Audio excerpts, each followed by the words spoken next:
How did the ancient Egyptians, without modern machinery, move colossal stone blocks to build the pyramids? The answer might finally be within our grasp. A recent archaeological discovery near the Great Pyramid of Giza could shed light on this age-old mystery. The Great Pyramid alone consists of over 2.3 million limestone and granite blocks, each weighing around 2 tons. How did they manage such a feat?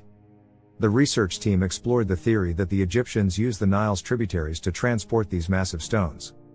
To validate this, they dug 9 meters deep into the Giza floodplain, unearthing 5 fossilized soil samples. These samples, analyzed in a French lab, revealed traces of the Khufu Branch, an ancient waterway that dried up around 600 BC. This discovery supports the idea that higher river levels 4,500 years ago helped in constructing the Giza pyramid complex. Environmental geographer Haider Shisha emphasized the significance, calling the tributary a natural conveyor belt for moving stone blocks.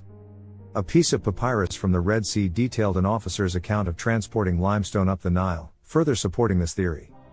This revelation highlights the Egyptians' ingenuity, offering a captivating glimpse into their resourcefulness and adaptability.